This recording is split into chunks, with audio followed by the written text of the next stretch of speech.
mau nikah, tapi uangnya nggak ada. Karena pada saat itu suami aku itu kehilangan pekerjaan, otomatis income juga hilang. Gimana bisa menikah kalau secara hitungan manusia ya nggak cukup gitu uang. Satu peluru hanya bisa melubangi satu kepala, tapi satu kata-kata kita bisa melubangi jutaan kepala.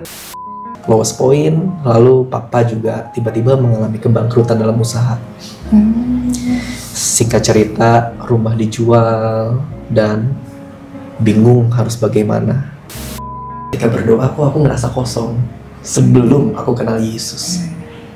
Apakah ada yang salah? Tapi kalau emang Tuhan Yesus adalah Tuhan, kenapa kok dia jadi manusia? Banyak pertanyaan aku. Karena emang aku logik. Aku bilang, Pi, kita butuh juru selamat yang hidup. Papi aku sangat amat taat dengan kepercayaan yang dia anut. Dan dia bilang, juru selamat, apa tuh? Oke, kita butuh Tuhan Yesus. Dan dia usir aku. Kalau masalah kepercayaan, jangan pernah cerita ke papi. Kita itu dari awal sampai hari ini tetap dengan kepercayaan yang udah diwariskan. Gak boleh pindah. Papa mama tuh sempat bercerai waktu itu. Jadi setelah hari itu aku nggak mau ke gereja lagi karena aku melihat mereka mungkin sempat kepahitan jadinya karena mereka pelayanan. Aku belajar juga dari senior pastorku. Dia bilang bahwa rumah tangga itu hancur 3 besarnya karena yang pertama komunikasi, yang kedua keuangan, yang ketiga seks. 3 terbesar. 3 terbesar masalah rumah tangga kenapa bisa broken. Satu yang aku pegang adalah komunikasi. Jadi kalau nggak suka harus diomongin. Jangan dipendam. Karena kan kita bukan paranormal yang bisa tahu isi hati orang tanpa dia berkata-kata. Analis. Aku kan orangnya sangat dominan sebenarnya karakternya. Sedangkan Willy lebih ke yang intim gitu. Mungkin di luar sana kalau ceweknya dominan, cowoknya intim, biasanya jadi suami-suami takut istri gitu. Iya. Tapi kalau aku sampai hari ini masih terus belajar gimana jadi cewek yang lebih tunduk pada suami. Kalau nggak mungkin kayak misalnya waktu kita mau nikah, dia sempat kehilangan pekerjaan. Karena Waterboom waktu itu kan tutup COVID. Sedangkan aku punya income. Nah disitu kan bener-bener diuji banget gimana bisa sama cowok yang misalnya nggak ada income sama sekali gitu. Pekerjaan utama juga tutup. Nggak ada income sama sekali. Di kosan 2 kali 3 kipas angin. Kadang-kadang nangis sendiri, tapi nggak nunjukin ke dia. Karena gimana nih 2021 bisa nikah? Uang nggak ada sama sekali. Jangankan uang, makan deh. Makan apa besok? Tidur tuh dalam ketakutan. Untuk besok gimana ya? Kamu kan pernah di dunia sales, pernah presentasi. Coba deh bagiin di sosial media, siapa tahu jadi berkat. Itu akhirnya dikuatkan sama Vanessa, meskipun akunya lagi down. Ya udah aku mau buat, meskipun ketika lagi buat ada rasa guilty kayak kamu ngapain? Kamu aja perlu ditolong, ngapain kamu ngajarin orang? Nah iya. Bikin kontennya 3 tips percaya diri, padahal saya dalam hati lagi nggak percaya diri. Setiap keluarga pasti punya cerita, tetapi pastikan cerita kita menjadi berkat dan inspirasi bagi banyak orang. Bersama Tuhan, kita pasti bisa. Halo Shalom semua sahabat Keluarga Hati Ilahi. Puji Tuhan kita berkumpul kembali di podcast Keluarga Hati Ilahi, di mana kami selalu berkomitmen untuk memberitakan kebaikan Tuhan di dalam hidup setiap orang percaya, khususnya di dalam pernikahan dan rumah tangga. Kembali lagi dengan saya, Ana, dan suami saya dengan Edi. Kami bersuka cita hari ini di video ini kita mengundang narasumber yang mereka walaupun pasangan muda, tapi saya percaya rohaninya tuh nggak semudah yang teman-teman bayangkan deh. Karena saya sudah tahu profil mereka dan also in young body mereka saya lihat energik dan penuh dengan prestasi dan banyak hal yang kita bisa gali. Khususnya di dalam kerohanian mereka dan juga bagaimana mereka juga menjadi berkat di marketplace. Itu yang juga salah satu hal yang bisa kita banggakan. Dan juga pasangan muda pastinya. Iya, yang di dalam Tuhan kita bersyukur jika ada anak muda yang mau hidup sungguh-sungguh di dalam Tuhan dan menjadi berkat bagi marketplace. Nah, kita tidak mau lama-lama lagi, kita mau menyambut narasumber kita hari ini, yaitu Willy Tan, Willy Tan. Yes, dan Vanessa Christabel. Halo. Shalom, apa kabar? Shalom. Luar salam biasa. kenal. Luar biasa. Yes. Amin. Wow, auranya kena sini keciprat ya, semangatnya. Ya, boleh dari Wilitan dulu deh, boleh mengenalkan diri kepada teman-teman di keluarga Hati-Lahi. Oh iya. Yes. Halo semuanya, Yes. nama saya Wilitan, profesi sebagai trainer dan ini istri saya. Halo, aku Vanessa Kristabel, istrinya Wilita. Iya. Bagaimana pelayanan kalian dan aktif sebagai di marketplace sebagai apa dari istrinya dan Oke. Aku berjemaat di GB Gilgal dan juga melayani dan bekerja juga sebenarnya di GB Gilgal. Oke. Jadi memang aktif pelayanan di GB Gilgal juga. Oke. Oh, Ya, di oke. bagian pengajaran dan juga yayasan Gilgalnya. Oke. Oke. Kalau marketplace, Kalau marketplace aku aktif bikin konten di sosial media. Oke, mantap. Jadi seputar pelayanan. kalau Ya, Wilitan, kalau saya seorang trainer, corporate trainer, mengajar pada organisasi perusahaan, politik, dan juga organisasi gereja juga. wow. Jadi sambil bekerja, sambil melayani juga. Nah, kalau Wow. di Gilgal sendiri atau di gereja lokalnya kami, Mm-mm. saya mengajar juga tentang yang namanya iman. Ada kelas grow, atau ada ibaratnya spiritual journey dari gereja lokalnya kami. Di situ saya terlibat untuk menjadi pengajar. Dan juga kami juga memimpin family cell. Oke, komsel ya. Ada komunitas kecil Oh, ya oke. dalam gereja lokalnya kami. Oke. And then so how old is your marriage? Udah berapa tahun? Udah nih berapa tahun marriage-nya? tuh? 3 tahun Married setengah. 3,5 tahun. 3 tahun Iya. 3 tahun setengah. Iya. Wow. Kita nikah di 2021 bulan November. Oke. Kita tertarik mungkin dari bagaimana sih mereka? Iya, awalnya kenalan Iya, seperti awalnya apa? tahu ketemu dong. ya. Dikenalin di gereja. Unik banget sih cara ketemu kita ya. Oke. Iya, unik sekali. Jadi waktu itu aku masih kuliah sebenarnya. Ya. Kuliah di LSPR Jakarta. Mm-mm. Terus waktu itu kita mau bikin acara gathering untuk BEM-nya gitu di kampus. Oh. Kebetulan boleh disebut nggak ya merek di sini? Terserah. Di salah satu Disclaimer. kolam renang yang ada di PIK yang udah tutup sekarang. Oh iya, tahu. Sebut saja Waterbomb PIK. Oke. Nah, dia kerja di sana. Oh, di Boleh sini. dilanjutkan mungkin. Ya, saya di sana sebagai sales manager. Jadi emang tugasnya saya bagaimana saya bisa bawakan grup. Ya. Kalau FIT ibaratnya Cici sama Koko sendiri sama Datang keluarga sendiri. itu nggak masuk targetku. Tapi minimum 30 orang masuk ke targetku. Oke. Nah, jadi kebetulan nih ini kan kelompok LSPR, ya kan? Iya, iya. Nah, akhirnya aku lihat, oke boleh deh. Tapi di awal-awal dealing pernah gagal, Cici Koko. Nggak langsung oke, kenapa? Karena budgetnya kecil. Nah, Oh. Anak kampus. anak biasa. kampus, ya kan? Nah, tapi aku nggak mau lewatkan kesempatan itu. Jadi aku bilang, oke deh, tolong bawa panitia yang ada free, mandi dulu, cobain dulu, ya, biar nanti bisa rasakan dan bisa ceritakan juga nanti ke orang-orang lain. Nah, dia datang, akhirnya, nah ada 8 orang, salah satunya adalah Vanessa. Iya, Oh. iya. Dan Ko Willy langsung ikut mandi juga. Enggak, tetap kerja. Tetap kerja kok. Nah, ketika samperin ke teman-teman, sama dengan Vanessa juga di lobby, aku lihat dari belakang, ih, siapa nih kok cantik. Cie. Padahal dari belakang ya.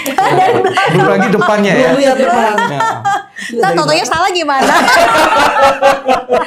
Untungnya nggak Iya. salah ya. Nah, untungnya nggak salah ya. Iya. Tapi beda kok. Dari belakang tuh kayak, kok aku ngelihat kayak ada sosok yang Bidadari. perlu disayang, Oh. gitu, perlu dijaga.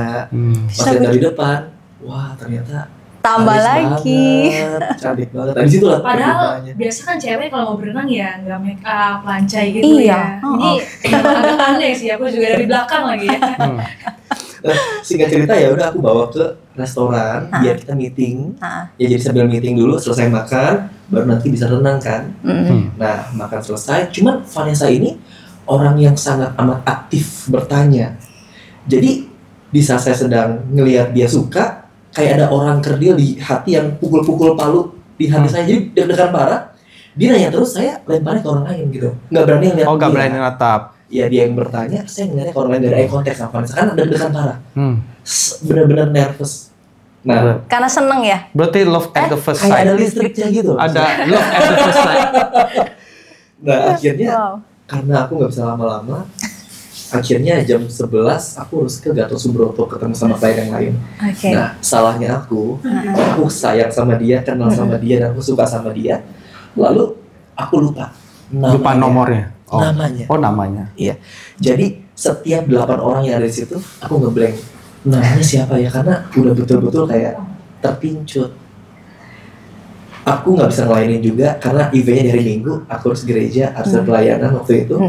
Jadi aku udah bilang kayaknya aku nggak bakal bisa ketemu lagi nih. Yang pertama aku nggak tahu namanya siapa. Yang kedua aku nggak punya nomornya. Kalau aku pun minta nomornya, kayaknya nggak bijaksana deh. Masa orang kerja minta nomor Klien ya. klien. Tapi wajar aja sebenarnya. Bisa.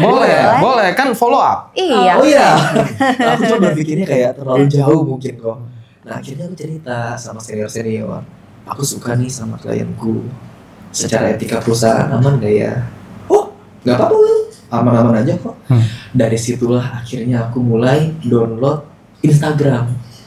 Aku lihat LSPR, aku coba lihat followersnya ada 1.000 lebih kan. Cari satu persatu yang mukanya mirip, susah kok Cici. Segitunya ya. Kecil-kecil kan. Nggak ketemu sih kalau Nggak di situ. ketemu akhirnya. Wow. Ya udah deh. Akhirnya aku bilang, aku punya satu cara ini doang. Evaluasi. Aku hubungin PIC-nya, aku bilang, gimana kesan-kesannya? Bagus banget, happy banget. Boleh nggak aku datang untuk evaluasi? Tapi tolong ajak semua. Yang tadi udah Yang 8 orang tadi. 8 orang tadi. Aku pengen lihat feedbacknya satu persatu. Modus kan padahal. Padahal cuma mau kenalan kan. Iya kan? Biar ketemu lagi. Modusnya. Iya. Nah akhirnya gimana Vanessa dari posisi kamu? Kalau posisi kita ngerasa aneh karena ini pertama kali pihak luar mau evaluasi ke pihak dalam gitu ya. Biasanya mungkin kita evaluasi internal aja, mungkin sama panitia sendiri. Ini ada orang dari luar mau nyamperin gitu. Jadi kita merasa ini nggak penting, kita minta satu orang perwakilan aja lah. Jadi aku nggak mau ikut waktu itu. Oh nggak mau ikut. Nah dia kecewa.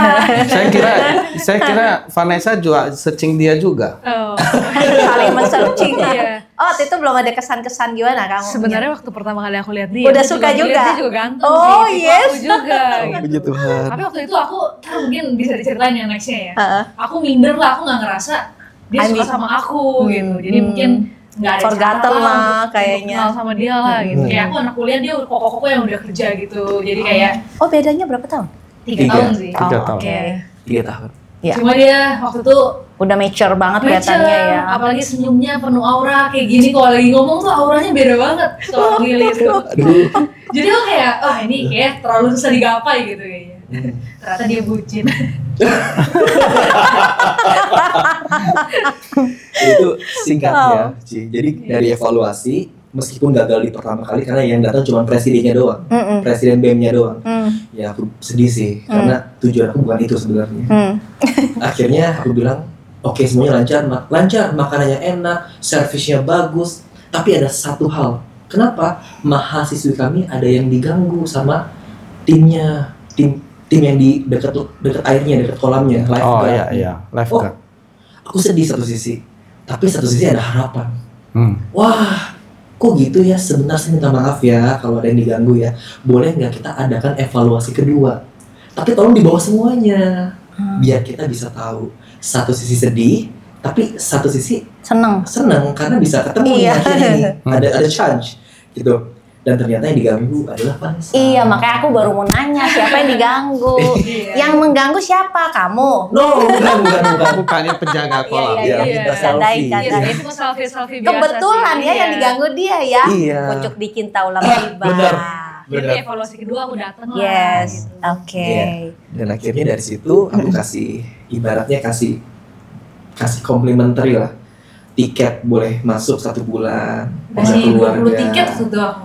Oh my Iya, god. sering Dibagi-bagi. Seneng nggak dikasih? Seneng sih. Biasanya padahal nggak kayak gitu ya. Tapi tiketnya pasti ada kondisi dong. Misalkan mau booking harus hubungi Wilitan Oh, biar no. pasti Wilitan Harusnya ada. bikin begitu dong, biar makin. Ditanda terimanya di sirkuit Iya. sama nomor. Jadi aku kasih ini bentuk permintaan maaf kita dan nanti di tanda terimanya itu aku tulis, ibaratnya aku minta tolong dong tulis nama lengkapnya ke temennya dia, bukan ke dia, Oh. biar nggak terlalu obvious kok.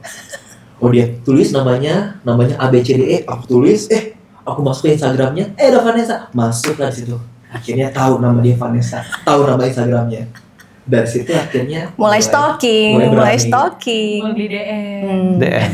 Dan dari Iya. situ juga Pertama kali dikontak oleh Wilitan, rasanya gimana? Kan kamu udah suka nih, katanya Iya. ganteng. Gimana tuh? dia follow temen aku sama aku. Aku masih kayak mikir, dia suka sama temen aku nih, kayaknya nih. Iya. Seminder itu ya? Iya, seminder itu. Akhirnya ternyata dia sering DM aku, sering banget. Ternyata dari DM udah kelihatan lah ya gerak-gerik kalau cowok gitu ya. Terus ngajak jalan.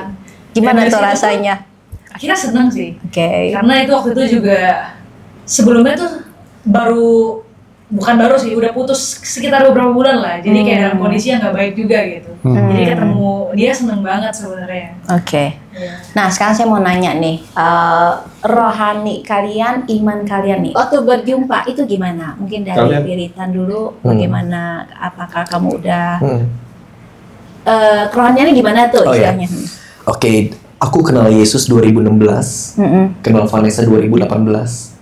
Oh, Oh, berarti selang 2 tahun doang Selang 2 ya? tahun. And then sebelumnya agak Sebelumnya aku dari kepercayaan yang lain. Oh, Kepercayaan orang tua. Oh, apa yang membuat Wilitan Oke, bisa berjumpa dengan Tuhan kan di 2016? diterusin. Oke, boleh itu ada diterusin. pengalaman spiritual kok. Boleh cerita Jadi sedikit, ketika itu singkat. aku diajak untuk ikut KKR, sedangkan aku tahu bahwa ini adalah sebuah kegiatan orang Kristen. Dan aku tahu bahwa aku bukan Kristen, tapi aku membuka diri untuk aku penasaran, aku mau lihat apa yang terjadi di sana. Boleh ikut? Oke, boleh ikut. Oke, akhirnya ikut. Tapi ketika pastornya berkata haleluya, itu merinding. Dari tangan sampai ke pipi. Merindingnya. Dari SD, SMP, SMA, pendidikannya agamanya bukan Kristen. Gitu. Jadi aku asing dengan kata haleluya. Tapi aku percaya bahwa kata haleluya ini punya kekuatan sekali. Karena kok setiap ngomong itu, aku merinding. Dan akhirnya dari situ aku mulai cari tahu. Apa sih yang membedakan Tuhanmu dan Tuhanku? Apa sih yang membedakan kepercayaanmu dan kepercayaanku? Istilahnya, temanku bilang gini, bahwa kekristenan itu hubungan. Hubungan antara kita dengan Tuhan, antara anak dengan Bapa. Betul. Dari situ aku flashback. Wow, aku ketika berdoa, aku ngerasa kosong sebelum aku kenal Yesus. Apakah ada yang salah? Tapi kalau emang Tuhan Yesus adalah Tuhan, kenapa kok dia jadi manusia? Banyak pertanyaan aku. Karena emang aku logik, cukup logik. Tapi singkat cerita, dari sekian banyaknya logik, aku mengambil kesimpulan kalau Tuhan bisa dilogikakan, dia bukan Tuhan. Iya, kayaknya. betul. Kalau Tuhan bisa dilogikakan, dia sekecil itu berarti. Oke, karena dia Tuhan, dia nggak bisa dilogikakan. Terbukti nggak ada rumus kimianya, air jadi anggur kan. Tapi karena dia Tuhan, dia bisa buat hal yang nggak mungkin, Iya, hal yang mustahil jadi mungkin. betul. Nah, singkat cerita, banyak juga pengalaman-pengalaman spiritual. yang aku nggak bisa logikakan dan terjadi dalam hidupku. Salah Seperti satu contoh. salah satu contohnya, aku datang ke rumah orang tuaku, aku bilang, "Pi, kita butuh juru selamat yang hidup." Papi aku sangat amat taat dengan kepercayaan yang dia anut. Dan dia bilang, "Juru selamat, apa tuh?" Oke, kita butuh Tuhan Yesus. Dan dia usir aku. Kalau masalah kepercayaan, jangan pernah cerita ke papi. Kita itu dari awal sampai hari ini tetap dengan kepercayaan yang udah diwariskan. Gak boleh pindah. Bahkan aku ingat sekali ketika ibaratnya lagi Desember ada film The Passion of the Christ, aku nggak boleh nonton sama sekali. Setertutup itu. Seketat itu. Iya. Dan aku hormat dan taat sama orang tuaku, aku sayang dia sehingga aku nggak pernah bahas lagi tentang Tuhan Yesus. Tapi 7 bulan berselang, ada mami tiriku ajak aku bilang, hari Minggu tolong dong ke gereja. Kenapa emang? Papi dibaptis. Aku nggak pernah follow up. Karena aku menghormati dia. Aku nggak pernah singgung-singgung lagi, tapi aku percaya perkataan aku nggak sia-sia. Waktu itu Tuhan perhitungkan. Itu sebuah momen yang menurut aku bahwa Roh Kudus bekerja luar biasa sama orang yang keras. Bukan cuma keras koral. Kalau batu ya udah lah, itu koral. Sangat amat memegang teguh prinsipnya, tapi bisa lunak dan lembut karena Roh Kudus bekerja. Cepat sekali, Luar 7 biasa. bulan. 7 bulan. Orang kan biasa bertahun-tahun, Ya. harus tunggu sakit dulu, ya Dan kan? ketika aku tanya kenapa aku bisa, dia juga bisa nggak bisa ngejelasin secara rinci. Oke. Tiba-tiba Jadi, ketika dia dibaptis dari yang merokok, nah ini dia nih, dia sangat amat suka merokok. Satu hari bisa merokok 2 batang, 3 batang. Tapi ketika dia percaya Yesus, nggak ada lagi keinginan untuk merokok. Tiba berhenti ya. Tiba-tiba dia berhenti. Luar biasa. Nah, ketika aku pelajari, ternyata ada perubahan pola pikir, ada metanoia. Orang-orang yang tadinya suka dengan hal ini, ketika terima Yesus, dia jadi terbuka mengetahui hal yang mana yang perlu dilakukan, mana yang nggak perlu. Oh, terjadi dalam hidup papiku. Dan tanpa perlu dikhotbahin macam-macam, diomongin ya kan, tapi dia berubah sendiri, yaitu Roh Kudus yang bekerja. Roh Kudus yang bekerja. Oh, luar biasa. And then after that, seluruh keluarga terima Tuhan. Tuhan. Sekeluarga terima Tuhan Yesus. Luar biasa. Puji Kalau Tuhan. Vanessa sendiri gimana? Kalau aku sendiri sebenarnya dari lahir aku udah Kristen. Jadi waktu kecil aku aktif ke gereja. Sampai akhirnya papa mama tuh sempat bercerai waktu itu. Jadi setelah hari itu aku nggak mau ke gereja lagi karena aku melihat mereka mungkin sempat kepahitan jadinya karena mereka pelayanan. Nggak teladan ya? Iya, tapi akhirnya mereka juga bercerai juga gitu. Akhirnya aku nggak mau ke gereja lagi. Jadi aku ke gereja tuh kecil aja sebenarnya. Tapi akhirnya ketika ketemu dia, aku masih di kuliah itu aku masih belum ke gereja. Jadi SMP, SMA, kuliah aku nggak ke gereja sama sekali. Tapi waktu itu masih aktif ke gereja sih, kadang udah ajak aku ke gereja tapi aku nggak mau datang juga. Sampai akhirnya ketemu dia, memang dari kecil tuh udah ditanam sama kakak-kakak di sekolah minggu. Jadi one day itu sebenarnya aku tahu, one day aku akan balik gitu. Tapi belum tahu kapan. Nah, karena kan ke gereja juga malas dulu sendirian kan. Karena ketemu, akhirnya jadi mulai diajak ke gereja. Awalnya diajak ke gereja dia.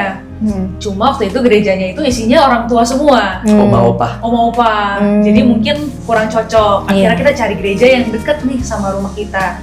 Akhirnya kita sama-sama ke Gilgal. Singkat cerita waktu awal-awal ibadah juga biasa aja. Tapi waktu itu ikut satu event namanya New Life. Itu semacam KKR di Gilgal. Dimana akhirnya setelah walaupun udah Kristen dari lahir, tapi baru kali ini ngerasain Tuhan, bisa nangis di lawat Tuhan.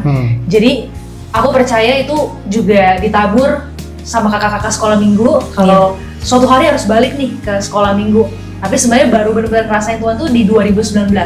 Ikut acara namanya New Life, dilawat Tuhan, akhirnya sangat menggebu-gebu banget sampai akhirnya kerja di gereja juga gitu. Aktif pelayanan dan lain-lain, itu semua karena satu event itu sih. Satu event, setelah dari situ langsung kayak nggak mau skip ke gereja gitu. Bahkan di rumah pun aku nonton potongan khotbah juga, nonton YouTube khotbah, sangat pengen mencari tahu karena kalau dulu kan cuma kayak diajak orang tua. Sedangkan setelah ikut New Life itu, KKR itu hidupnya berubah. Jadi itu kan kayak revival jadi berarti ya. Iya. Wow. Kalau jadi sekarang melayani bareng-bareng ya. Betul. Nah, akhirnya menikah itu gimana tuh proses? Jadi akhirnya lama pacaran? Berapa lama pacaran? Terus gimana riak-riak sebelum menikah? Ada nggak sih atau lancar aja? Udah nikah. Gimana nih, ceritain dong. Kalau secara hubungan sih sangat lancar ya, kita saling mencintai. Dari awal udah ini ya. Iya. Puji Tuhan. Tapi waktu itu memang kita udah mau nikah ya. Iya. Nggak pernah, kalian pacaran tuh berapa tahun sih? 3 tahun. 2018 waktu itu. Iya. And then emang dari since the first met itu sweet aja tuh. Ngambek-ngambeknya kalian gimana sih? Kalau lagi ngambek-ngambeknya kalian waktu pacaran? Iya kan yang Willy yang ngalah kalau Enggak, aku cuman percaya bahwa setiap orang punya prinsip hidup yang berbeda-beda, apalagi lahir di keluarga yang berbeda. Bahkan satu keluarga pun adik sama kakak bisa berbeda. Betul. Jadi perbedaan adalah hal yang normal, tapi ya kita perlu sikapi aja dengan baik gitu sih. Gitu. Kok kamu bisa sedewasa itu sih pikiran? Di saat banyak orang pria pun di usia 40 yang sering kita lihat juga bertengkar tuh sama istrinya. Iya loh, sampai yang kita lihat juga banyak ya rumah tangga nggak lihat umur. Tidak bisa sepemikiran seperti itu untuk mencapai titik level your mindset itu ajaib loh di usia yang kayak gitu. Karena kan rata-rata pria itu ego. Pria itu kurang suka mendengar. Iya. Lebih suka didengar. Gimana sih ceritaan background kamu? Apa pribadinya udah sebagus ini dari awal? Iya sih, aku ketemu dia udah sebaik ini. Wow. Jadi udah senice ini ya? Senice ini. Jadi memang jadinya membantu sekali, berantem tuh jarang banget. Berarti masa muda Kamu Willy beruntung dong ya, udah dapet yang udah di itu ya, udah berkat Tuhan, berkat Tuhan. Iya. Oh, dari awalnya udah senice ini, sesumringa ini ya. Sumringah. Iya kan, aku lihat di IG-nya kamu kalau motivator wah berapi-api and you are young gitu loh. Ini bisa dilihat ya teman-teman ya waktu dia motivasi, ada videonya. Tahun 2025 seperti apa? Izinkan saya untuk berikan outlook yang tak bisa dibantah sama sekali. 2025 kita akan menang bersama-sama. Dalam kita bekerja, action aja nggak cukup. Kalau kita punya komitmen, inilah yang menjaga kita untuk tetap maju di saat tantangan ada, di saat rintangan ada. Ya jadi luar biasa ya, seperti itu. Jadi dari awalnya emang udah seperti ini ya. Karena mungkin dari dia dulu di kepercayaan sebelumnya pun dia yang taat sekali, bahkan dia nggak bunuh semut dulu awal-awal kata dia cerita ke aku. Iya. Jadi emang anak baik banget. Cuma mungkin menurut aku karena background ditinggal mama juga. Iya, atau... iya. Mama tiri ya jadinya ya. Mama tiri Kristen ya. Kristen. Ya, mamiku meninggal ketika aku 7 tahun. Oh. Oke. Jadi papanya cerai mati lah, baru punya mama tiri itu cerai mati lah Iya. ya. Oke. Tapi Mama Tiri dengan kamu cukup dekat. Sedang karena Tapi kan membawa ke gereja ya mami tirinya. iya, kan? iya, mami tiri ada peranan untuk bawa papi ke gereja. Puji Ada Tuhan. kontribusinya juga loh, kontribusi iman loh. Iya, betul. Iya kan? Betul. Tuhan pakai surroundings dari papi aku untuk bisa kenalin papi aku ke Tuhan. Iya. Gitu. Willy anak keberapa dari berapa bersaudara? Aku anak pertama Saudaranya? dari 2 yang Oke. dari mamiku, tapi dari yang mami tiriku 1. Oh, oke. Berarti 3 ya? 3. Oke, kamu bagaimana sih? Soalnya aku amazing loh, dia sepositif itu, anak muda yang positif itu kan kita amazing. Apa sih kamu tuh memandang hidup itu, apa sih kalau di dalam pandangan kamu itu, kamu menjalani hidup tuh seperti apa sih? Soalnya aku ngeliat kok kayaknya orangnya sumringah semangat, ya kan? Karena banyak anak muda kan juga punya pergaulan. Iya.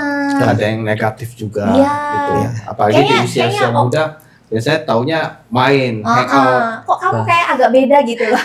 Terima kasih Cici Iya. Koko. Bagaimana? Aku juga bingung ngejelasinnya, tapi ingat pesan orang tua sih. Bahwa waktu dia sebelum meninggal itu dia bilang, Will jangan bandel jadi anak, nurut sama orang tua, jangan ibaratnya ke pergaulan yang salah. Itu kamu udah harus tanggung jawab nanti kalau mami nggak ada. Itu umur 7 tahun. Oh, yang maminya. Mamiku yang meninggal. ngomong. Iya, dia sering banget ngomong itu. Jangan nakal ya kalau mami udah nggak ada. Padahal masih ada. Tapi dia sering ngomong itu. Jadi mungkin Itu tertanam. iya, bahwa kalau aku nanti kayak gini, aku nggak menghidupi apa yang mami aku minta dong. Mamiku kecewa nih nanti. Jadi lebih kepada aku inget lah apa yang dia mau. Pesan apa sih yang dia titipin sebelum dia pulang. Gitu, jadi itu yang membuat aku mungkin kayak aku nggak mau ngecewain dia gitu. Rasa sayang kepada mami ya. Iya. Walaupun dia udah nggak ada, tapi kan dia melihat, ya Iya. kan? Oke. Nah, itu Oke. yang dijaga. Jadi udah disayang orang tua dari kecil, masa kecilnya Sangat bahagia. attach banget. Sangat attach banget sama mami. Dan singkat cerita 2002 mami meninggal. Satu hati itu kan 100% 90% ke mami aku. Tapi ketika dia meninggal, wow, itu lowest point. Iya. Aku sering sakit, sering demam, kan anak-anak ya, kadang-kadang mungkin kayak main terlalu panas atau kehujanan atau makan mie jajan mungkin kurang begitu sehat, sering sakit, sering demam, sering batuk. Ketika sakit susah sembuh, seminggu demam atau 3 hari panas, dikasih minum obat nggak sembuh karena cuman pengen ada dia yang bilang kayak jangan nangis, ada mami di sini. Kehilangan Nggak lah ada, ya. iya. Kehilangan. Nggak ada. Sebenarnya anak tuh butuhnya keberadaan sih, keberadaan sosok mama, papa yang ada di samping dia. Obat-obatan kayaknya kesekian karena firman Tuhan berkata hati yang gembira adalah obat yang gembira. Iya. Iya. And it's real. Itu betul-betul ada. Nah itu lowest point. Lalu papa juga tiba-tiba mengalami kebangkrutan dalam usaha. Singkat cerita, rumah dijual dan bingung harus bagaimana. Lalu akhirnya karena aku paham bahwa oke, papa sama mami yang baru sudah punya baby. Aku sama adik aku sudah cukup besar, waktu itu sekitar 1 SMA aku, adik aku 3 SMP. Nah akhirnya aku dikontrakan rumah Sama papa. sama papa, dikontrakan rumah, di mana ya udah kita hidup satu rumah berdua. Itu jadi dewasa ya? Iya, Jadi dewasa sama artinya papa. enggak, kita tinggal berdua sama aja adik. Oh, adanya. sama oke. adikku. Jadi ya gimana caranya kita atur makan siang, makan malam. baju kalau ibaratnya udah pulang sekolah, ya gimana harus cuci untuk bisa buat besok. Nah, ada baju apa lagi ya, kita punya mesin cuci, diajarin sama papa. Pencet-pencetnya gimana. Oh, mama tiri nggak ajar?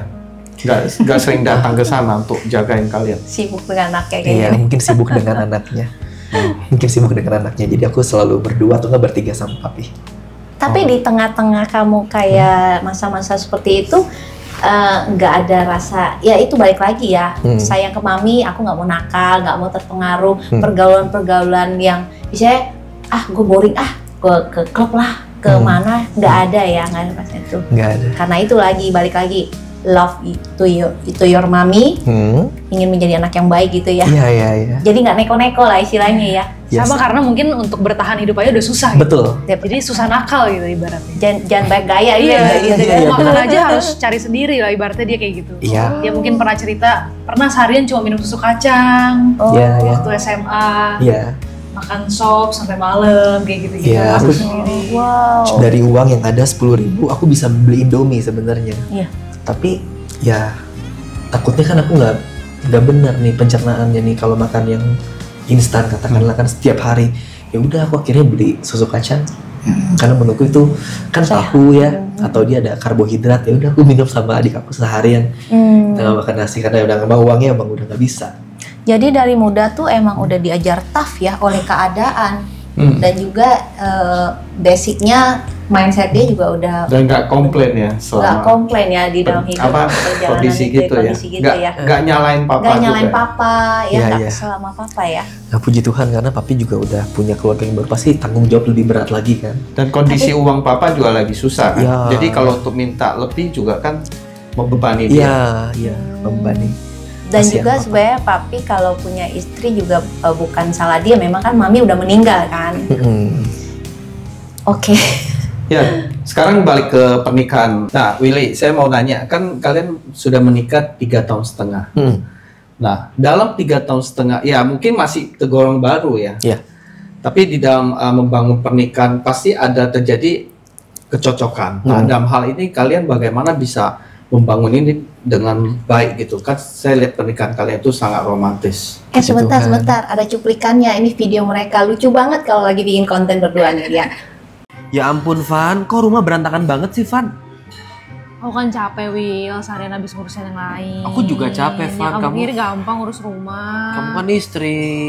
Terus istri babu gitu, Will.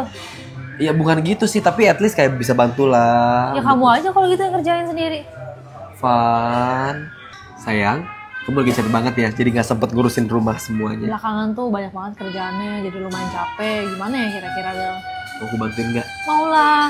Nah, yuk. Beneran mau bantuin. Mau dong, kita kan tim. Ya udah, makasih ya. Yuk, Kita sama-sama beres ya. Sama-sama ya. Sama-sama.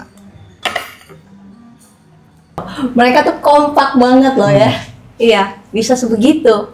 Oke, Ya, bisa dijawab. bisa bagikan Iya, lebih ke komunikasi. komunikasi. Iya, menurut aku kan aku belajar juga dari senior pastorku. Dia bilang bahwa rumah tangga itu hancur 3 besarnya karena yang pertama komunikasi, Ya. yang kedua keuangan, yang ketiga seks. 3 terbesar. 3 terbesar masalah rumah tangga kenapa bisa broken.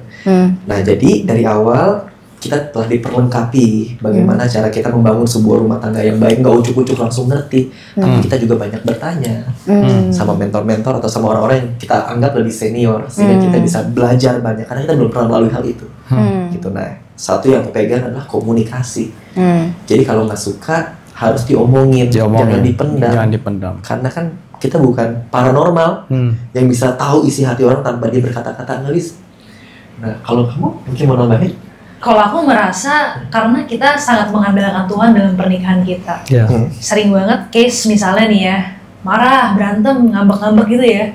Tapi habis itu dia nggak pernah lupa untuk ngajak, yaudah kita doa yuk. Habis doa, biasa kan cewek kalau yang ngambek mungkin ego, nggak mau ngomong dulu. Kan cowok pengennya langsung selesai. Iya, Sedangkan betul. cewek suka sengaja berlari untuk dikejar gitu ya.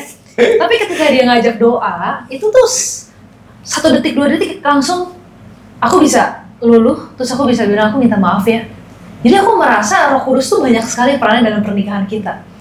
Kalau misalnya pakai kekuatan sendiri, aku ngerasa untuk mencintai dia yang udah selucu ini aja tuh masih nggak bisa gitu.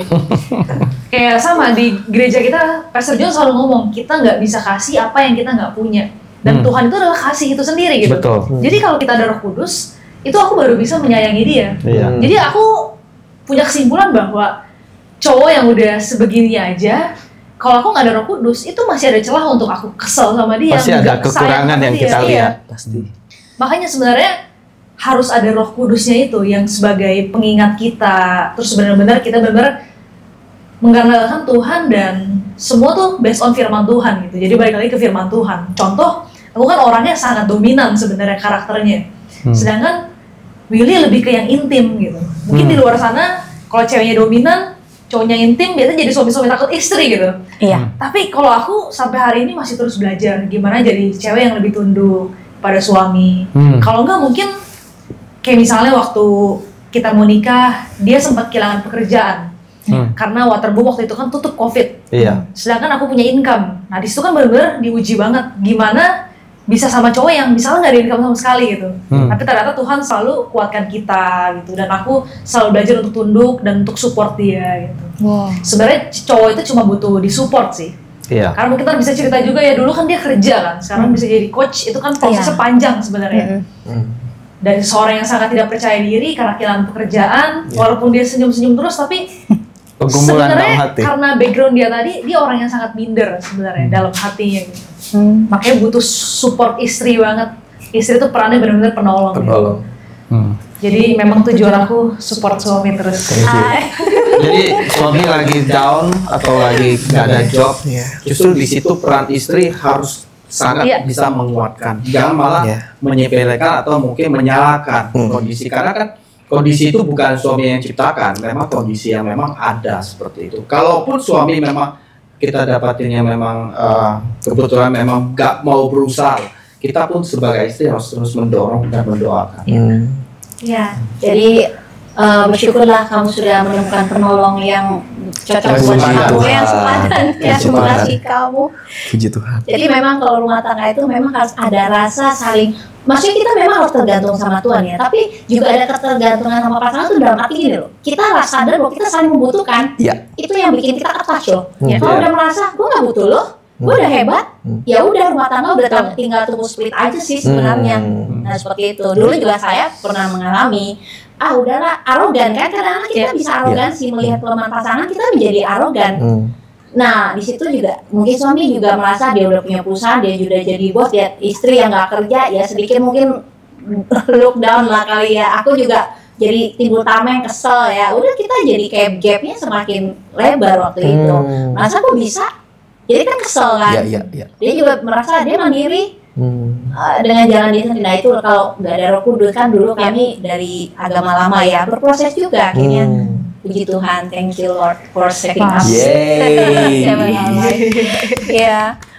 Nah terus oke, cerita tentang si Willy ya. Waktu PHK itu gimana? Kan kamu bangga-bangga itu kerja di Waterboom. Bener ya?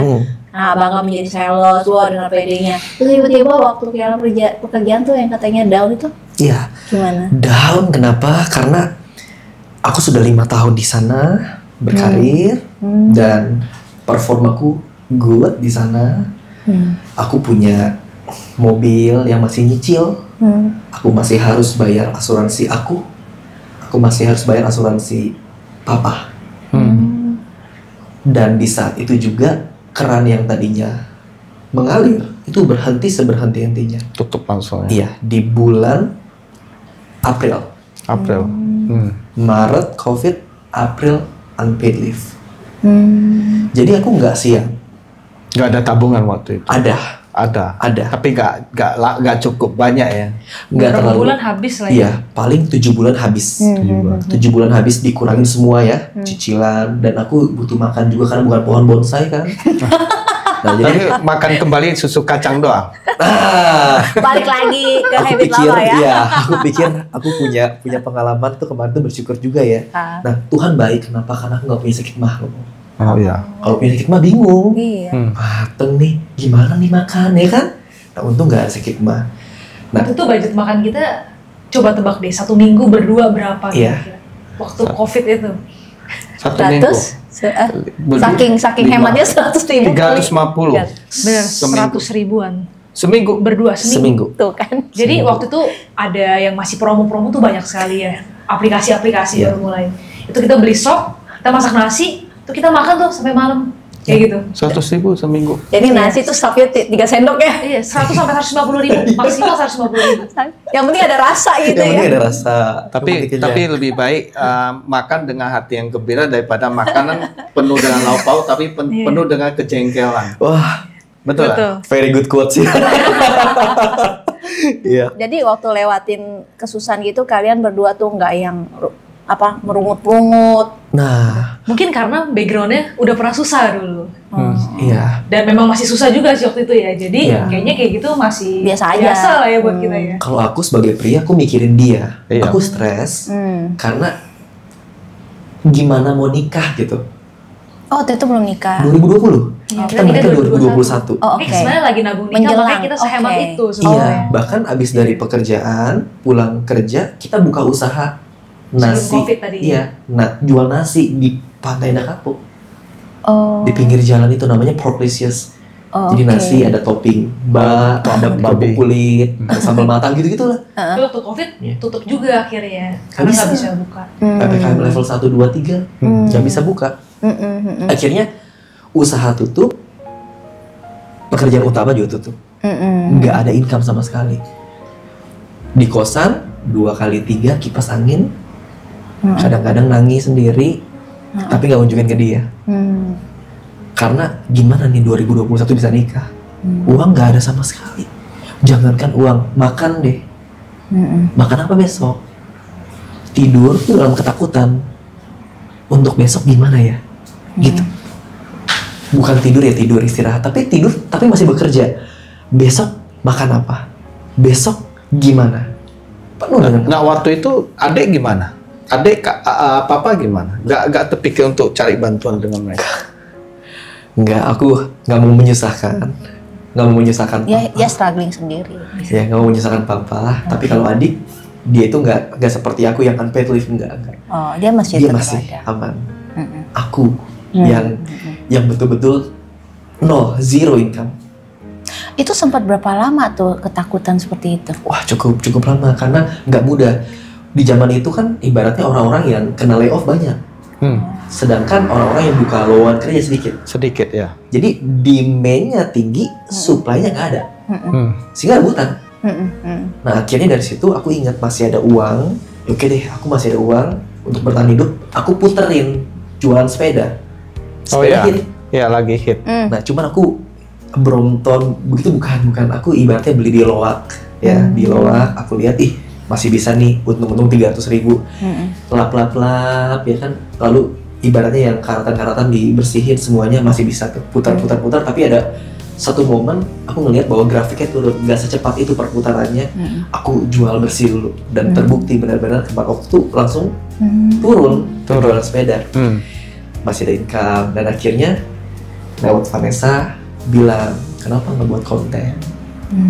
Kamu kan pernah di dunia sales, pernah presentasi, coba deh bagiin di sosial media, siapa tahu jadi berkat. Itu akhirnya dikuatkan sama Vanessa meskipun akunya Lagi down. Ya udah aku mau buat, meskipun ketika lagi buat ada rasa guilty kayak kamu ngapain, kamu aja perlu ditolong, ngapain kamu ngajarin orang. Nah iya, betul. Bikin kontennya 3 tips percaya diri, padahal saya dalam hati lagi nggak percaya lagi diri. nggak percaya diri. Gimana Iya. gitu. Jadi Bohong kata orang netizen, bohong lu. Iya, karena selalu semangatin dia support, Iya. kamu hebat dan lain-lain. Jadi mungkin dia bisa semangat. Ya itu hebat istri Menolong dari kamu. banget. Bikin Iya. konten tuh Yes. kalau awal-awal susah banget sih, karena naiknya kan lama kan, Iya. dan itu nggak menghasilkan uang sama sekali kalau di Iya, awal. iya, betul. Jadi mungkin setahun baru ada hasil baru ada ya. hasil. Tapi untuk konsisten di awal itu susah banget sebenarnya di awal itu. Iya. Lagi nggak percaya diri tapi bikin tips. 3 tips Bagaimana percaya diri. Ya dengan tetap senyum di kamera tapi hatinya menangis. Tapi itu by sebenarnya the way, bagus juga karena waktu kamu bagikan nilai positif Iya. itu juga sebenarnya nggak diri kamu Iya, ya iya. kan? Betul. itu kan bagus. Nah, motivasinya kita adalah gimana caranya banyak orang-orang yang mungkin nasibnya sama kayak aku akhirnya mereka pede di interview dapat pekerjaan yang lebih baik gitu. Motivasi awal. Motivasi aku. Oke. Jadi ketika ada orang yang bilang thank you ya kontennya, wah tuh aku seneng minta ampun. Jadi sebenarnya bikin awal niat bikin kontennya itu goalnya itu untuk Goalnya karena mau bikin ini sih, memang kelas public speaking, ngajarin Oke. orang untuk public speaking. ujung-ujungnya untuk income juga kan maksudnya. Iya, ujungnya Oke. aku udah pikirin mau jualan kelas public speaking, ngajarin orang yang nggak bisa komunikasi. Karena waktu itu COVID, jadi semua orang tuh di rumah. Iya. Mereka jadi jarang berkomunikasi. Iya. Nah, kita pengen ngajarin orang berkomunikasi karena tetap dia waktu itu jago nih cara ngomongnya. Tapi sebenarnya dia nggak bisa public speaking yang punya teori apapun, nggak punya gitu. Baru mulai belajar sebenarnya. Oh jadi kamu nggak ada basic school Nggak ada. communication gitu? Dari apa yang dia praktekkan selama jadi sales sebenarnya. Oh. Bagaimana presentasi. Kalau ya, Vanessa seperti sendiri itu. juga nggak ada background? Nggak ada. Aku justru dulu minder public speaking gitu. Cuma karena Tapi sering bisa ikut kayak begini dia. luar biasa. Mungkin dia udah praktekin waktu ngejar Vanessa. Bagaimana Iya. Sering ikut dia, jadi ngeliat sih. Gitu. Tapi lihat konten-konten kalian tuh kayak orang yang udah apa kayak lulusan public relation, Wow. psikologi gitu, ya kan? Dulu aku kuliah ilmu komunikasi sih, tapi sebenarnya prakteknya tuh nggak sebanyak itu juga di kuliah. Oh, oke. Dan emang saya lihat ya konten mereka itu kan intinya tuh they are good in communication, you know. Di usia muda gitu loh, yang aku lihat amazing juga ya nih yang adults gitu kan. Karena yang kita lihat, apalagi kan kita udah di usia yang dewasa Masih muda. gini. Masih muda Cici. Cici kok masih muda. Pernikahan kita udah udah 26 dan kita tahu bahwa ya itu tadi kamu udah konklusikan masalah di dalam rumah tangga itu first communication yang salah, yang sering salah, kedua uang dan seks, tapi memang benar komunikasi. Dan kalau teman-teman ya kalau tertarik bagaimana nih mau belajar bagaimana communicate better with couple untuk komunikasi lebih baik dengan couple, bisa nih di follow Instagram mereka, nanti saya tag ya. Terima kasih. Jadi maksud saya gini loh, yang saya lihat kenyataan, even though couple ini, pasangan ini punya karir yang bagus pun, atau mungkin dia punya level pelayanan yang bagus pun, tapi sama couple ngomong belum tentu bagus. Itu yang saya sering temukan.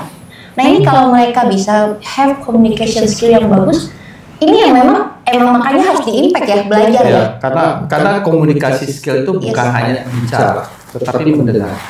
Kalau kita bicara pengkhotbah itu bagus dia ngomong satu arah ya. Iya. Tapi bagaimana dalam rumah tangga dia mempraktekkan bukan hanya ngomong, tapi dia mendengar. Iya. Karena kalau mendengar baru kita mengerti kebutuhan dari pasangan kita. Nah, itu ada videonya satu tentang mendengar. Oke, ada quote. Katanya komunikasi itu kunci dalam hubungan. Tapi kalau emang kayak gitu, kenapa masih banyak pasangan yang salah paham, berantem, atau malah makin jauh? Selama beberapa tahun ini aku ngobrol konseling sama beberapa pasangan, aku dan suami tuh nemuin satu hal yang menarik. Ternyata ya, masalahnya tuh bukan cuma di teknik komunikasi aja, bukan di pilihan kata-katanya aja. Ternyata masalah utamanya ada di mana? Ada di hati.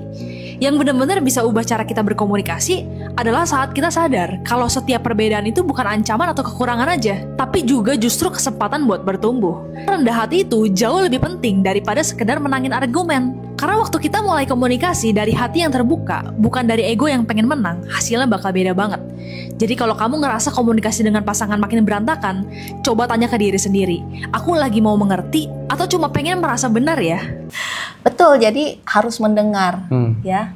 Bagaimana suami istri itu mau saling sabar, mendengar, itu nggak gampang loh. Iya.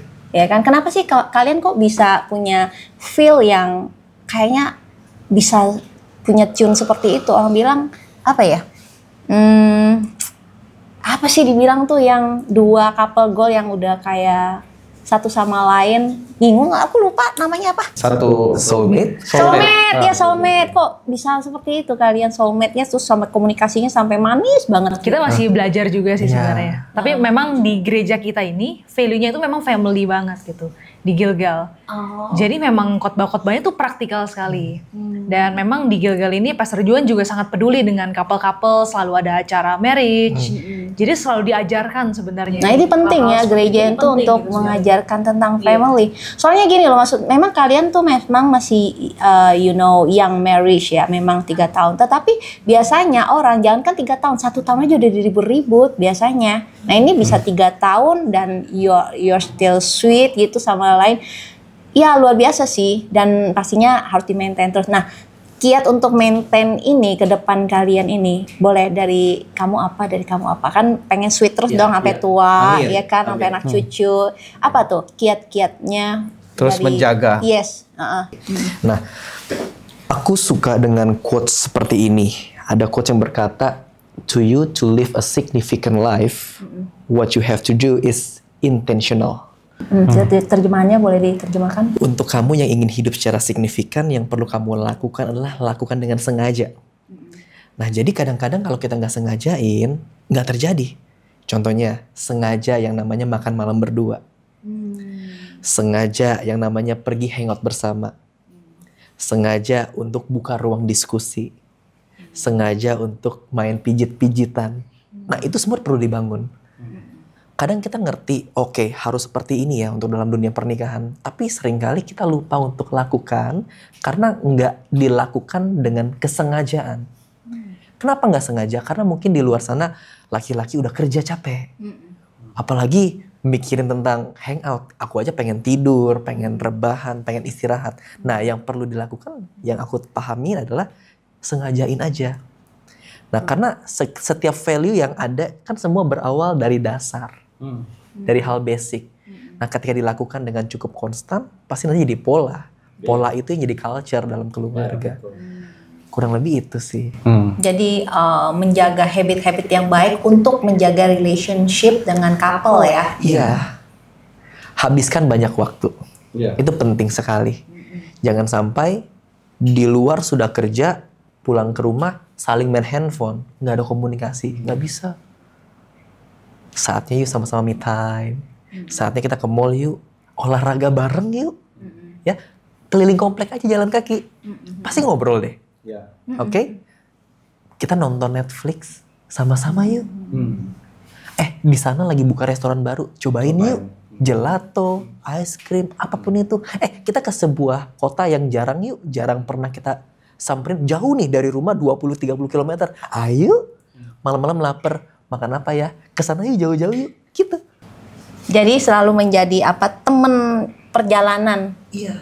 Untuk melakukan aktivitas semakin banyak aktivitas yang bisa dilakukan ya semakin intim kita dengan pasangan. Betul, betul. Intinya adalah disengaja, karena kalau enggak sibuk. Betul. Kadang juga orang yang married muda ya, mereka berpikir gini, saya kan punya banyak temen nih. Nah, kalau dia nggak bijak membagikan waktu, dia banyak spending time dengan temen ketimbang pasangannya. Iya. Ya kan? Benar. Misalnya contoh weekend itu hari yang paling penting buat keluarga. Tapi temennya ngajak gitu. Nah, kan kita harus bijak ya memilih mana yang penting, mana yang tidak penting. Betul. Betul. Nah, that's why value atau prinsip yang utama adalah keluarga adalah hal yang paling worth it untuk diprioritaskan. Iya. Family. Family, iya. Jadi apapun di luar itu, kalau emang ada pilihannya ke keluarga, ke keluarga. Karena keluarga adalah sebuah rumah, bukan buat kita doang, buat anak nantinya.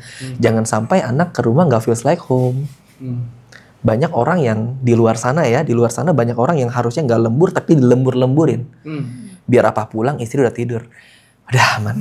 Karena nggak dibangun mungkin, nggak ada kedekatan. Nah, ini semuanya journey, perjalanan.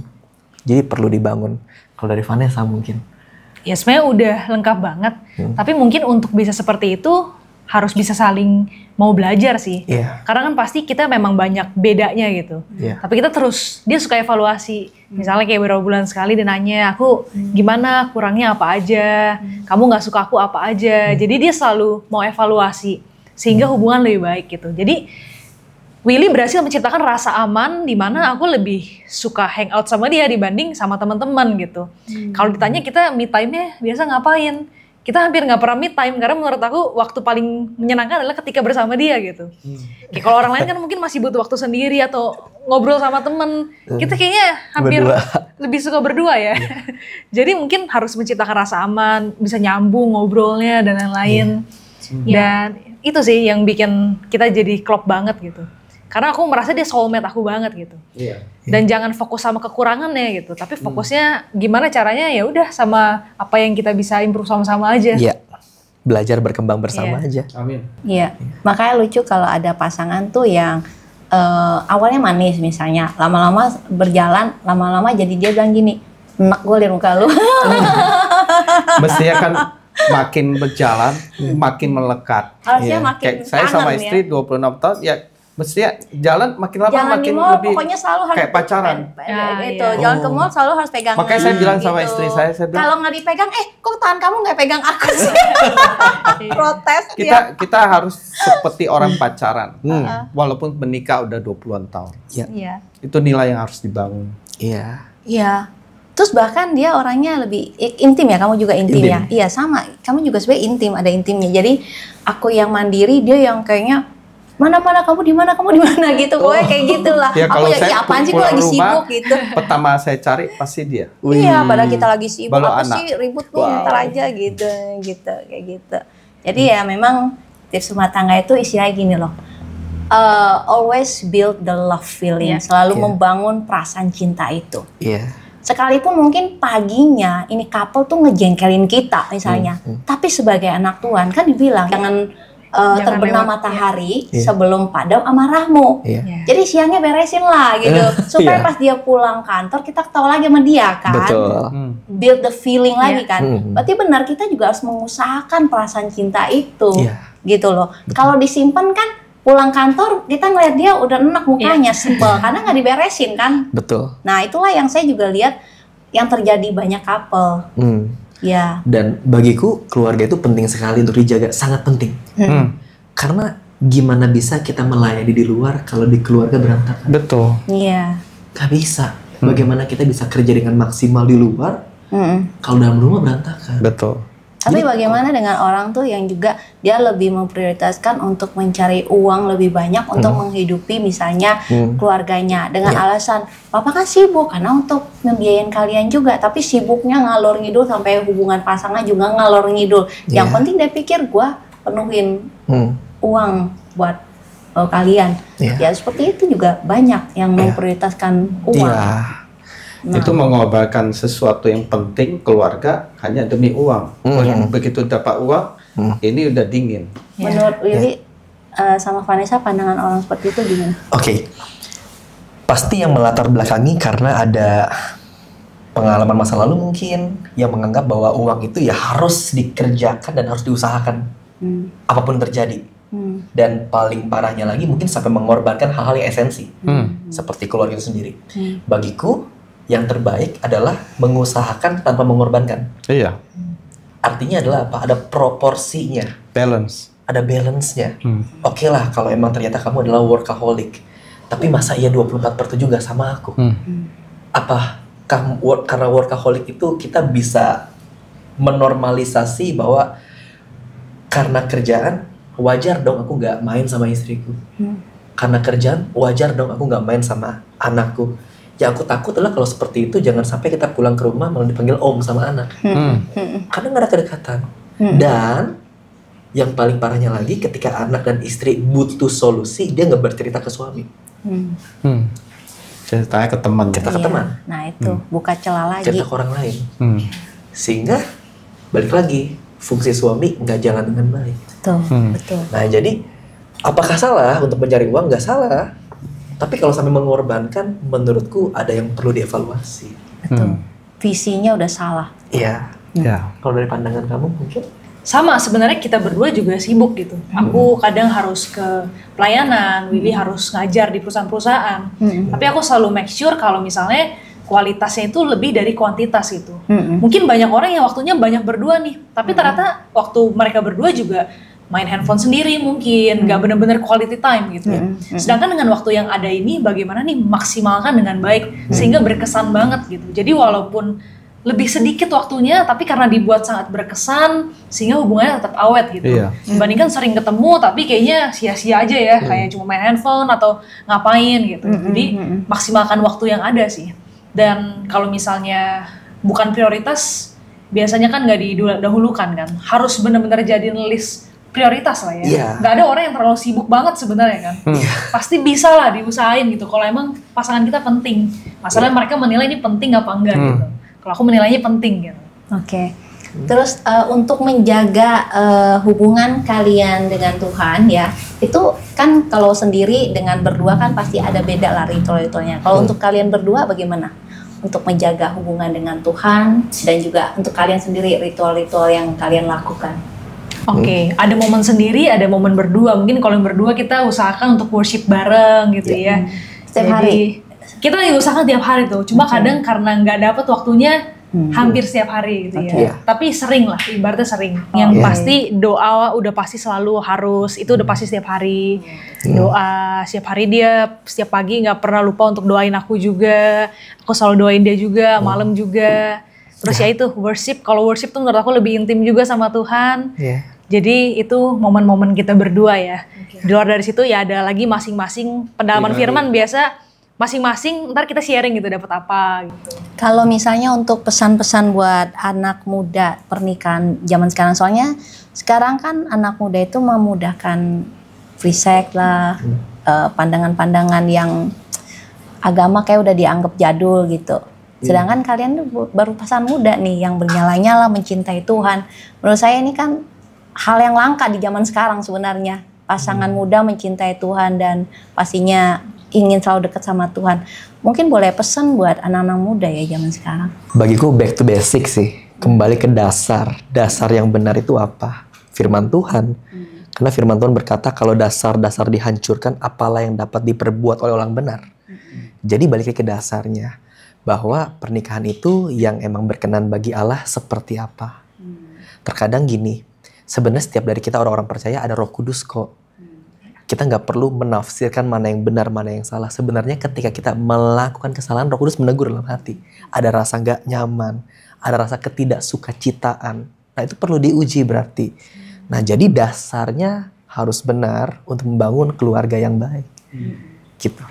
Kalau Vanessa? Sama, kalau dari aku sangat harus mengandalkan Tuhan sih. Karena aku udah ngerasain tanpa Tuhan tuh nggak bisa. Kita sering banget dalam case yang kalau tanpa Tuhan tuh kayaknya rasanya nggak bisa. Jadi benar-benar perlu andalin Tuhan. Sama tujuan pernikahan kan supaya aku bisa lihat Yesus dalam suami aku gitu. Suami aku juga bisa lihat Yesus dalam aku. Nah kira-kira aku selalu dalam setiap case selalu nanya apa yang Tuhan akan lakukan kalau misalnya case-nya seperti ini gitu ya. Apa yang Yesus akan lakukan. Nah itu mungkin akan ngebantu kita dalam mengambil keputusan ya. Sama juga tujuan pernikahan supaya orang lain melihat Yesus dalam kehidupan pernikahan kita. Nggak mungkin cuma pernikahan tujuannya kita punya anak dan beranak cucu doang. Itu salah satunya, tapi masih banyak lagi daripada itu untuk jadi impact. Jadi itu yang selalu kita pegang sih sebenarnya. Apa tuh? Goal-goal ke depan, visinya, harapan. Oke, goalsnya. Goalsnya kalau di pelayanan ingin dipakai Tuhan lebih dahsyat lagi. Jadi saluran berkat buat banyak orang. Kalau bisa kapanpun ada pelayanan aku bisa bilang yes Lord. Nah itu sih kalau aku pribadi dalam pelayanan. Lalu dalam komunitas sel aku rindu untuk bisa memuridkan lebih banyak anak-anak lagi. Dan ada banyak-banyak leaders yang dihasilkan dari penggembalaan ini. Lalu dalam kehidupan keluarga tentunya sebentar lagi kan kita ingin menyambut kelahiran anak pertama. Sekarang lagi hamil. Hamil berapa bulan, Say? 3,5 bulan. Iya. 3 bulan Jadi pertama kali ini kita spill di publik. Iya. Belum tahu nih. Iya. Di sosmed belum ada. Itu juga struggle baru lagi buat kami karena kami belum pernah punya baby. Nah, jadi aku selalu percaya bahwa kehidupan tuh punya musimnya masing-masing. Ada musim pacaran, musim menikah, nanti punya anak, anaknya gede, anaknya menikah, beranak cucu, udah senior. Itu musim kehidupan, sebuah fase. Nah, itu yang perlu kita lewati bersama dengan Tuhan, gak ada yang gak mungkin, menurut aku pribadi. Kalau dalam karir, tentu Tuhan bilang, jadilah garam dan terang dimanapun kamu ditempatkan. Jadi aku selalu percaya bahwa ketika aku sedang melatih corporate, siapapun yang percaya sama aku, sebetulnya aku juga sedang menunjukkan kasih Tuhan sama mereka. Dan who knows, lewat apa yang aku bagikan, aku berdoa dan percaya bahwa dia melihat Tuhan juga. Sehingga mungkin banyak orang-orang yang belum kenal Tuhan bisa kenal Tuhan lewat pekerjaan yang aku buat. Seperti itu. Kalau dari aku memang sekarang aku lebih fokus di pelayanan dibandingkan di marketplace sebenarnya. Jadi memang aku goalsnya ke depannya mau lebih aktif lagi dalam pelayanan, bisa memberkati banyak gereja-gereja juga dan yang pasti gereja lokal aku sendiri juga gitu. Sama ya pemuritan semakin, yang penting kan makin banyak orang yang kenal Yesus lah. Tujuannya adalah itu. Semangat melayani. Iya, kalau marketplace support suami terus, biar semakin bisa memberkati banyak perusahaan. Jadi kan dia produknya kan, aku yang belakang layarnya nih, yang menjual Willy nih. Itu pertanyaan terakhir, titik balik kamu akhirnya dari yang tadi menjadi motivator yang padahal sebenarnya nggak percaya diri, bikin-bikin konten, pecah telurnya lah istilahnya, itu kapan tuh? Akhirnya seperti kayak ada Oke, aku percaya gini, bahwa Tuhan itu adalah Bapa yang baik. Dan aku selalu percaya bahwa setiap hari Tuhan izinkan apapun terjadi dalam hidupku, itu akan mendatangkan kebaikan. Salah satu contohnya, ketika followers baru menyentuh berapa ribu, kita diundang sama Indonesian Idol, MasterChef, KDI, Rising Star, The Voice Kids, Miss Indonesia untuk melatih mereka. Di tengah aku yang gak pede. Untuk melatih kepercayaan diri, communication skill ya. Public speaking, dan karakter building. Itu followers masih 6.000-an. 6.000. So titik baliknya menurutku 10.000 followers pertama sih yang dicapai dalam waktu 1,5 tahun. Karena dari situ mulai banyak yang undang-undang. Dari kampus-kampus dulu ya. Betul, waktu itu kampus-kampus dulu lebih banyak. Nah jadi dari hal kecil itu Tuhan benar-benar bawa gitu. Kalau dari awal langsung ke corporate mungkin aku nggak pedenya lebih gemeter. Tapi emang Tuhan kasih dari perkara kecil dulu nih Will. Ayo Will, perkara kecil. Aku ngerasa bahwa Indonesian Idol dilatih sama Willy. Siapa Willy? Kasih satu tips dong supaya orang tuh percaya diri aja. Satu tips saja. Satu tips. God creates us with a purpose. Tuhan ciptakan kita ada tujuannya. Dan dia Bapa yang baik. Kalau kita nggak pede, sebenarnya yang sedih bukan cuma kita, tapi dia juga sedih yang menciptakan kita. Karena sesungguhnya dia ingin setiap dari kita menggunakan potensi, talenta yang kita miliki dengan baik, sehingga garam betul-betul menjadi garam. Kenapa? Karena asinnya bisa dirasakan. Itu. Yes. Jadi dengan tips ini tidak boleh ada orang yang merasa dia nggak berguna. Dia orang nggak penting, jadi minder dipelihara, itu udah nggak boleh ya kalau dengan tips ini, bahwa kita tahu bahwa kita berharga di mata Tuhan. Wow, luar biasa. Saudara terkasih di dalam Kristus, kita sudah mendengar kesaksian dari Pak Willy beserta istrinya yang luar biasa. Mereka menikah masih muda, 3,5 tahun perjalanan pernikahan, tetapi mereka sangat mencintai Tuhan dan mereka senang untuk melayani Tuhan. Saya percaya pernikahan Kristen harusnya menjadi suatu surat terbuka di mana orang bisa melihat ada kasih Kristus. Dan saya bisa melihat dari cerita daripada Pak Willy beserta istrinya, mereka bisa saling mengasihi karena mereka punya kasih Kristus di dalam pernikahan mereka.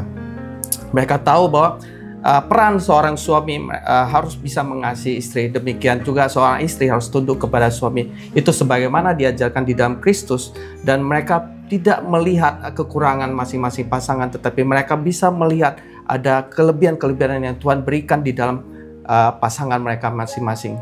Dan saya percaya setiap orang yang mencintai Tuhan, mereka siap hidup mereka untuk menjadi berkat, untuk melayani Tuhan, dan supaya mereka bisa melihat banyak jiwa-jiwa bisa dipulihkan lewat berkat yang Tuhan berikan kepada hidup mereka.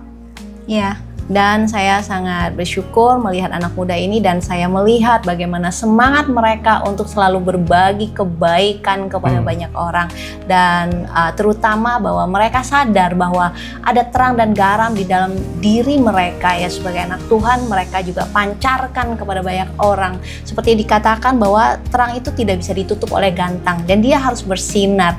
Luar biasa anak muda ini, kayak tadi Willy lagi di PHK, tapi ada istri yang menopang. Nah, ini juga luar biasa, suatu support system yang luar biasa di dalam rumah tangga. Demikian itu yang harus terjadi di dalam rumah tangga. Di saat salah satu pasangan sedang hancur, sedang jatuh, marilah yang satu menguatkan. Bukannya malah ngatain, menghina, meremehkan, merendahkan, ya akhirnya dua-duanya runtuh. Tapi puji Tuhan, dua anak muda ini mengerti bahwa harus saling menopang, terutama ada Tuhan. Jadi 3 tali sangat kuat, tidak bisa diputuskan karena ada Roh Kudus hadir di tengah-tengah mereka. Di usia muda mereka sudah sadar seperti itu. Wow, ini yang kita harus appreciate, dan kita doakan anak kalian juga tumbuh menjadi pelayan Tuhan yang luar biasa. Kalian menjadi pasangan yang semakin memberkati banyak pasangan juga, mencintai satu sama lain sampai Maranatha. Amin. Luar biasa. Yes, jangan lupa buat teman-teman yang belum subscribe, silakan subscribe ya. Dan juga bagi yang mau didukung doa ya, mungkin kalian ada pasangan muda ingin ya seperti mereka punya iman yang cinta Tuhan, tapi seperti kok masih di titik-titik keraguan, mari DM kami di TikTok Keluarga Hati Ilahi atau juga Instagram. Kami siap untuk mendukung di dalam doa supaya kalian menjadi pasangan yang cinta Tuhan seperti mereka juga. Ya, kita mau pamit undur diri dan kita mau mengucapkan sekali lagi terima kasih buat Wilitan. Terima kasih Dan Vanessa Terima Christabel. kasih Vanessa. Tuhan Yesus memberkati. Thank you. Yeah, thank you. God bless. Thank you. Yeah, thank you. Tiana, thank you so much. Setiap keluarga pasti punya cerita, tetapi pastikan cerita kita menjadi berkat dan inspirasi bagi banyak orang. Bersama Tuhan, kita pasti bisa.